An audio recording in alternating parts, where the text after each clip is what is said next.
大家好，天气忽冷忽热之外呢，冬天种的一些菜都还在采收中呢，也就让新的菜苗长大一点，再进行移植啊。后院这棚架呢，目前看起来算是很有特色的设施而这一旁一直搁置未进行处理完的场景呢，有多少人还记得？这原本是个生态水耕池啊。早期由于狗会跳下去泡水就一直未进行改善了。在揭晓今天要做的设施之前呢，先来看一下，只是将杂草清除掉呢，环境的变化就很有感的啦。不过对于清除杂草这件事呢，如果只是单纯除草除了没有乐趣之外啦，也很难让人产生继续做下去的动力啦。所以除草前呢，习惯就会先想一下可以同时做哪些事啊。生态水耕池的位置呢，目前打算进行填平改造成菜床，或是再继续铺上地砖来减轻环境压力啊。而要填平的第一步呢，就是土壤的问题啊。所以将它先当成堆草草之外呢，也把脑筋动到这株去年移植到目前已经第4年的七里香上了。进行修剪七里香的目的呢，除了开始修剪造型外修剪下的枝条也可以增加地底的有机质啦。修剪成这么稀疏的原因呢，是打算让每个预留的位置呢，日后都可以长成球状的样子。不过这需要几个月的时间让它生长修剪的影片记录档呢，暂时就先留着了。若是观众朋友有兴趣呢，个人再将它的修剪与生长变化来进行记录了。接续要进行移植的是鼠尾草这棵鼠尾草也已经活了很多年了。鼠尾草的开花期非常长采用扦插的方式也很容易存活属于在台湾平地一年四季都可以种植的多年生植物由于它已经不断的分裂早已经可以直接分株进行移植现在要进行移植的原因是它的下方呢，有个隐藏式跟墙外连接的进水口每次取水时呢，感觉没有很顺手之外还会时常将它的枝条给撞断了。现在进行移植后呢，要将进水口往内缩除了更方便取水外呢，也可以提高浇水效率当然取水方便的话，就还可以有很多的变化而虽然说鼠尾草本身可以采用扦插的方式但这种为带有根系的整丛鼠尾草呢，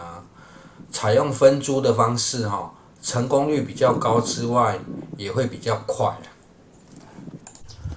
种植完之后，若是怕水分流失可以再做一次修剪现在就来看一下为何会说取水不顺手的原因至于这分株出来的鼠尾草呢，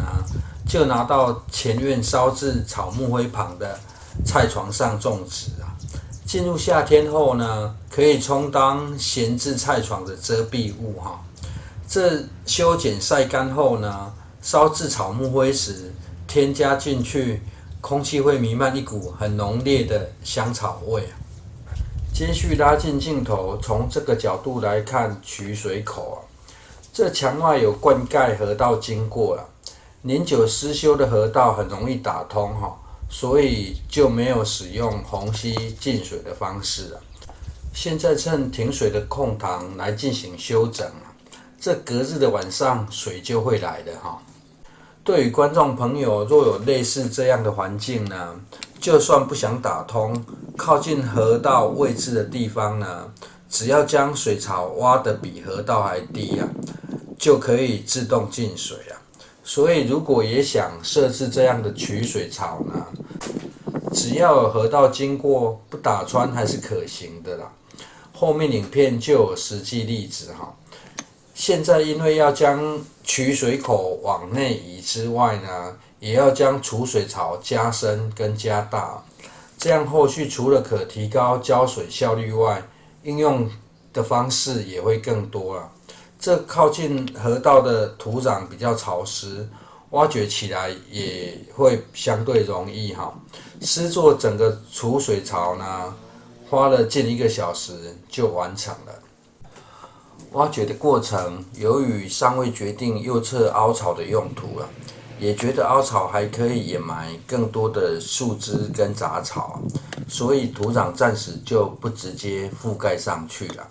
这样做除了可以将凹槽的有机质拉到更高之外呢，也可以大大的减少所需要补上的土壤数量。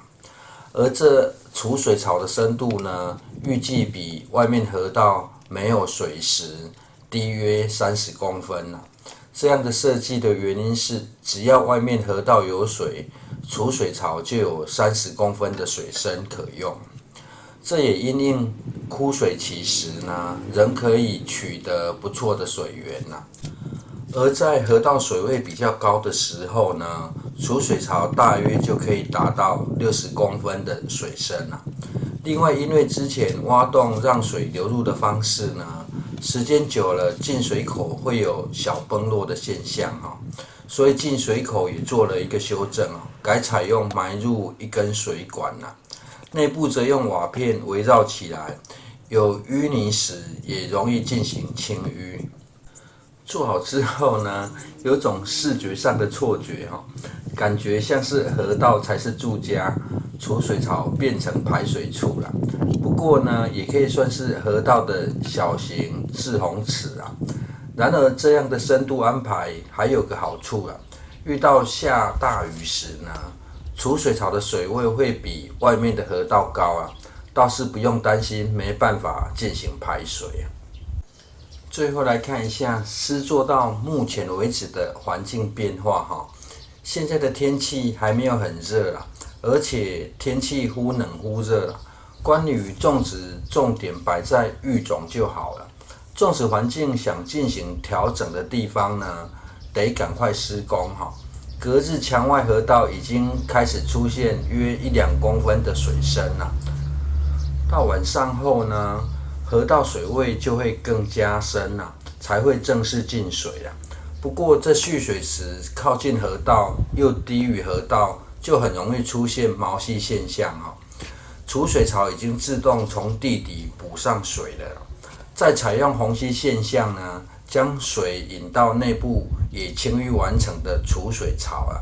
这样就可以解决枯水期时水位过低的困扰。谢谢收看。